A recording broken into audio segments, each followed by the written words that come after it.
Have you ever heard of the concept, you get what you ask for? Hey everyone, Willie Miranda with the Ultimate Real Estate Success Blueprint, and I'm down here in York Beach, Maine. Just got done with a great round of golf with some friends and wanted to shoot you this quick video.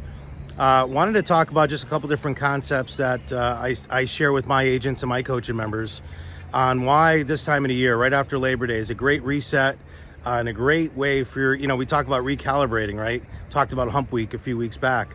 But now's the time. Now's the time to pull the trigger on whatever you want to do, because I always say, each and every year about this time of the year, we get a little bit of a reprieve, or some agents get excited because the market changes a little bit in a positive way, and then they go into like that holiday mode, right? Like the end of October until November, agents start shutting down. And I always tell the agents, like, now is a great time to really focus on closing strong for the year, like closing strong for 2024, because when you close strong in any year, it always leads to a great start to the next year, right? So now would be the time to do it, not waiting until January to get started. And when I talk about you get what you ask for, so many agents that I talk to, especially this time of the year, when we're doing one-on-ones and I'm talking to them, I just ask them, what are you going to do differently to change your business? What are you going to do different to add value to your clients? What are you going to do different to get more listings, if that's what you want, right? Because everyone wants more listings. Well, how are you going to get more listings? And I wanted to share a story with you. One of my coaching members, Justin Croft, he had a couple opportunities to actually close on a couple sales last year in the $1 million plus range. And on one of our coaching sessions, he said, Willie, how do I get more $1 million listings? Like, I can get these, smaller listings, but how do I get into that $1 million plus? And I said, well, what are you doing now? What are you doing now as far as marketing? What are you doing now to go after that business? And he says, I'm really not doing anything. And I says, well, you get what you ask for. If you want $1 million listings, then you have to market in $1 million neighborhoods. You have to set yourself apart from your competition. You got to stand out and be different, and you got to brand yourself as that person. So we came up with a little bit of a campaign, and our first campaign was getting out these RPR letters. So what I had him do is research the areas around his home. Start there, right? He didn't have to go too far. He's about 3 miles away from his home, where there was a neighborhood that had $1 million plus listings, right? They were known for that. And there was probably 800 homes in that area, to be exact. I think it was like 803 or something like that. And, we went over the different addresses, went over the price values, etc. Took a look at the competition, right, to see who was really dominating it. And in his mind, he figured there was 1 or 2 agents that were dominating it. And the reality is, no one was dominating that area. It was all these ones and twosy type of agents that were out there. So I said, if you're not out there putting stuff out, you are the secret agent, right? No one's going to know who you are. So what are we going to do different, right? We could send out postcards and we could put out there just listed, just sold, etc. But what are we going to do different to get your name out there? So we set forth and did a RPR letter, a nice cover letter that basically just says that, now is a good time to take a look at the equity of your home. The market's really been good over the last couple of years. Do you even know what it is, right? Your biggest asset may be the equity that's in your home. And here's a ballpark figure based on an algorithm of what your home should be valued at in this range, right? Because RPR gives you a range and it gives you an exact amount. So we had a nice cover letter that went out in a clear envelope, meaning it was a legal, letter size envelope, but it was clear. So they can actually see the RPR, they could see the picture of their home, they could see a letter in there that was addressed to them. So the package got open. So he sent that out to 800 people. 800 homes got that. And he, got a great printer at home, obviously stocked up on printer cartridges, put it out in color. He had real live stamps that he sent out. And it took him 13 weeks to do it. So some days he would do 8 a day, some days he would do 10 or 12 a day. But he was disciplined to getting those letters out each and every day, 5 days a week. And he did that, got them all out, and he's like, geez, I haven't received any phone calls yet from it, right? And I told him, I said, listen, you can only control the activities, right? You can only control getting that information out in front of people. You can't really control the results yet.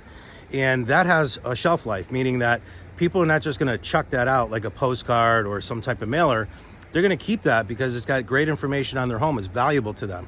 And it has information on their neighbors' homes and other comparables in the area. So he kept it and kept it going. and just getting ready to set up another mailing that he was going to be sending out to them. And he got a phone call. He got a phone call from someone who said, hey, I'm looking to sell my home, and I'm interviewing a few agents, and I got your information. He didn't say RPR, but he said, I got your information in the clear envelope. And it was, I thought it was really intriguing, some of the information you gave me, and I'd love for you to come by, and if you're open to, can I interview? And he's like, yeah, absolutely. So he went over and went to the house. He interviewed a couple. I got a couple friends over here. I hope you guys can see that or not. That's Short Sands Beach, by the way. York Beach, beautiful area here. Must have scared him with the camera. So he says, yeah, I'll come over. So he did. I think he was up against 4 other real estate agents.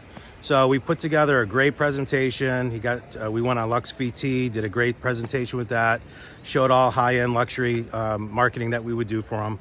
And he got the listing. He listed it at 6.6 million. And, a lot of people say, well, that's great, you got the listing, but now you got to sell it. Well, he sold it fairly quickly. Within a few weeks, he was able to sell it, and he actually sold it for $6 million.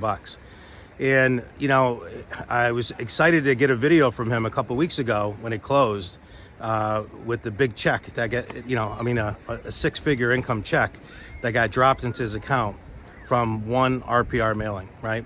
And it's because he focused on, he got what he asked for. He wanted $1 million listings, he got $1 million listings. Now, as a result of it, it will turn into other listings for sure. That person now will refer him business. He had another inquiry on something else through there. So little by little, he's going to be getting that, and he's going to be sending out more information out to that neighborhood, right?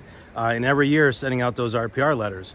And think about it, like our accountant, or not our accountant, but if for a lot of you have 401k statements or mutual fund statements, different retirement accounts, right? You get a quarterly or a monthly statement, or at least an annual statement that you get, right? Or you get a phone call from a financial advisor. Well, what are people getting on probably the biggest asset, which is their home? What are they receiving? So as real estate agents, we have to be the professionals. We have to be the one putting that information out there. And I think an RPR letter is a great letter to do. You can put your own CMA together, whatever, it doesn't matter. But any type of cost market analysis that you give out to these people is valuable to them. They're going to keep it, right?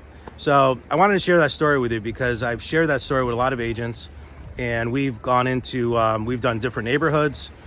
Jackie Smith down in Florida, she did a great job. She just moved into a new neighborhood down there, knew no one at all, and ended up doing one of those trunk or treat events.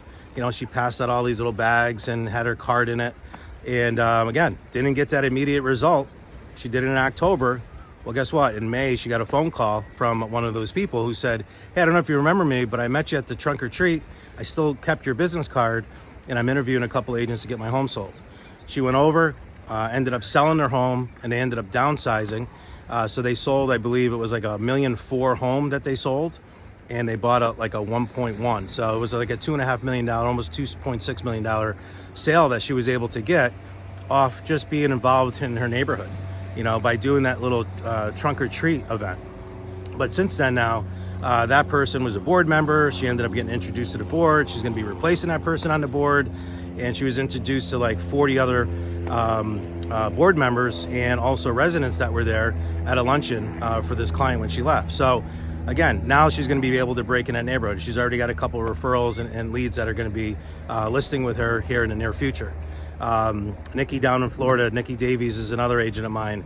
She did an ice cream event to start off in her neighborhood, right? She wanted to get more listings in her neighborhood. Brand new agent, didn't know, a lot about real estate at all. And I said, let's, if we want to get more listings at a neighborhood, then you have to be the mayor of that neighborhood. You need to be the one giving out values and what's going on. So she did. She sent out a newsletter. She sent out an introduction letter about herself, about what was going on in the neighborhood, home values, stuff like that. She did an ice cream event where she had people come. She gave out free ice cream, and it was like a food drive that we did. Like, bring a can for a cone was the actual event. We've done those many times across, not only in Florida, but also in New York. And now I can't even tell you the number. I think she's got 10 sales already in there in the last year that she's been able to get from a lot of those neighbors, and a lot of those neighbors who sold and bought other places because she got involved in her community. So again, you get what you ask for. So I just want to share those different stories with you, so success stories, and just share with you that, looking into the fall, as we go into this fall market now, interest rates are supposed to be coming down. We're going to see more inventory coming on. You're going to see more buyers coming out there now.